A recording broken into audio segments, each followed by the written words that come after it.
Bonjour et bienvenue à tous dans ce nouvel épisode de l'Instant des Vannes. On va commencer fort. Êtes-vous prêts à vous faire violer tous vos souvenirs d'enfance? Non, casse-toi sale dauphin, j'ai pas dit violer des enfants. Je ne parlerai pas du mot sexe écrit dans les étoiles du roi lion, pas plus que la colonne du palais en forme de pénis dans La Petite Sirène, ni même de l'érection du prêtre, et encore moins de la femme à poil dans Bernard et Bianca. Allez, destruction d'enfance en 10, 9, oh puis merde, go!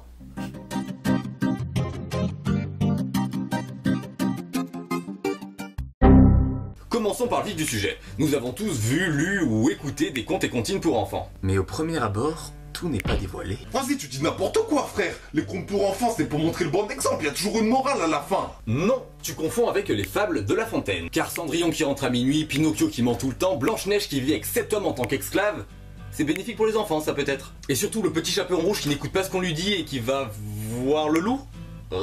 C'est répugnant maintenant que je le dis. Arrêtez de montrer les Disney aux enfants, voyez-les à la mine, ça les instruit mieux.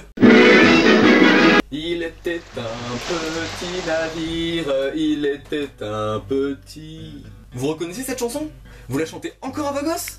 Oh, c'est mignon. Mais savez-vous vraiment les paroles? Sur un air plutôt joyeux, des marins chantent que, n'ayant plus de nourriture sur leur bateau, ils vont tirer à la courte paille pour savoir qui parmi eux va se faire bouffer par les autres. C'est plutôt malsain, en effet. Alors, apprenons en chanson que le cannibalisme c'est cool. Moi, j'adore remanger des hommes sur tout frit avec des petites pommes. En plus, c'est bon pour la santé parce que c'est plein de vitamine C. Pour toutes les petites filles hystériques du magnifique DiCaprio. Ok, il a bien changé. Bon, en tout cas, de celles qui sont toujours fans de son... Vous savez, le film là où il y a un gros bateau qui se prend un glaçon qui flotte. Bref, au risque de vous décevoir, mesdemoiselles, ce film a été tourné dans une grande piscine. Donc Jack s'est noyé dans 90 cm d'eau. Et ouais, ça brise le mythe. Ah mon enfance, Puisque dans l'instant des vannes, on aime bien parler de viol, de meurtre et de drogue, parlons rythmé, parlons Disney. Dans l'édition originale, Peter Pan n'est pas gentil et innocent comme tout le monde l'a toujours cru. Ça me rappelle un truc. Il est insouciant de l'enfance, égoïste et cruel. Il refuse à tout prix de grandir et instaure même une loi avec les enfants perdus, comme quoi grandir est contraire au règlement. D'ailleurs, Peter n'hésite pas à tuer les enfants perdus une fois qu'ils grandissent. Mais c'est quoi cette image? Ça n'a rien à voir avec ce que je dis, petit con de stagiaire. Oh et puis excusez-moi, mais la poudre de fée qui fait planer, ça cache bien quelque chose. À force, il devient juste un putain de toxico. Le plus mignon, c'est pas les chatons, c'est Winnie l'ourson. Oh putain, tais-toi, c'est nul. Winnie est doux, Winnie est gentil. Mais Winnie et ses amis ont des putains de troubles mentaux et physiques. Tous ses potes ont des problèmes. Coco Lapin a des troubles obsessionnels compulsifs. Tigrou le chat rayure a un trouble de déficit de l'attention avec hyperactivité. Bourriquet est dépressif. Porcinet est atteint d'un haut stade d'anxiété. Et Winnie est un putain de boulimique drogué au miel. Mais où est le psychiatre? Chez un psy? Ça semble logique.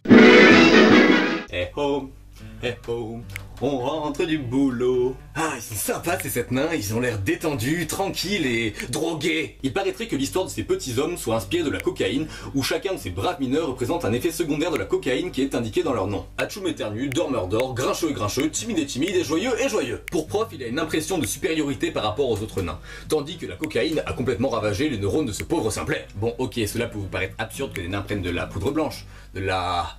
Blanche-Neige. Vous me croyez maintenant? Comme beaucoup d'autres Disney, les contes que l'on connaît aujourd'hui dérivent d'une première version originale. Par exemple, La Belle au Bois dormant est tirée de l'histoire intitulée Le Soleil, la Lune et Thalie qui date du XVIIe siècle. Et dans cette histoire, la princesse endormie à cause d'une épine de lin enfoncée sous son ongle va se faire violer par le prince qui n'arrive pas à la réveiller. Psst, c'est bon, elle dort! Yes! Et 9 mois plus tard, des jumeaux naissent de cet acte et retirent l'épine du doigt de leur mère, ce qui va la réanimer. Oh, c'est limite de la nécrophilie, merde! Mais le plus drôle, c'est que... Quoi? Oh, j'ai déjà usé mon quota de blagues sur les viols dans le dernier épisode? Fais chier. Je vais vous faire réfléchir un peu. Si je vous dis Salamèche, vous me dites rien du tout, je parle à une caméra. Oui, bravo, on parle de Pokémon, vous êtes trop fort. Vous vous êtes jamais demandé ce que mangeaient Sacha et ses amis? Ils ont besoin de protéines animales pour se développer, et à part des poissons, on voit pas beaucoup d'animaux dans l'anime. Or, ils mangent souvent de la viande. Mais d'où provient-elle? La seule possibilité que Sacha soit un Pokévore. Il est tout mignon à dire « Oh les Pokémon, il faut les aimer !» Et après il les bouffe. Je me ferais bien un steak de tauros. Ou des sushis Magikarp. Peut-être bien une cuisse de roucoule quand même. Oh mais le top, ça serait hamburger de Pikachu. Pikachu? S'il y en a qui trouvent qu'il y a un problème, pensez bien qu'ils exploitent ces Pokémon dans des combats acharnés et que c'est légal. Alors je vois pas pourquoi ils pourraient pas les bouffer. Je Je pense que savoir ce dernier point a été une des choses les plus glauques qui a détruit mon enfance. Vous connaissez forcément le célèbre duo Tom et Jerry qui joue au chat et la souris puisque ce sont un chat et une souris. Et bien lors de l'épisode 103 intitulé Blue Cat Blues, les personnages se suicident. Dans cet épisode, Tom le chat voit partir le chat femelle qu'il aimait avec un autre chat. Il commence à se saouler en buvant beaucoup de lait et devient dépressif. De même, Jerry voit partir sa sourisette avec une autre souris que lui. Sur la dernière image de cet ultime épisode, on voit les deux personnages, les yeux gorgés de sang, attendre leur mort sur les rails d'un train qui arrive. Heureusement que c'est con un gamin. Et en plus t'imagines si on voyait le train les écraser.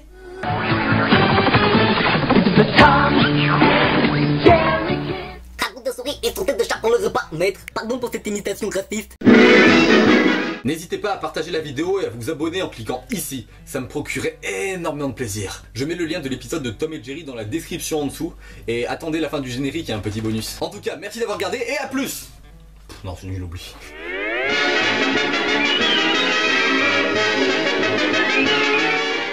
Pour finir sur une touche mignonne quand même, il faut savoir que les comédiens anglais qui doublaient les voix de Mickey et de Minnie sont mariés dans la vraie vie. Vous pouvez envoyer une invitation à Mickey et Minnie pour votre mariage et recevoir en retour une belle carte de vœux dédicacée. Sur ce, merci d'avoir regardé la vidéo et vive le dessin animé.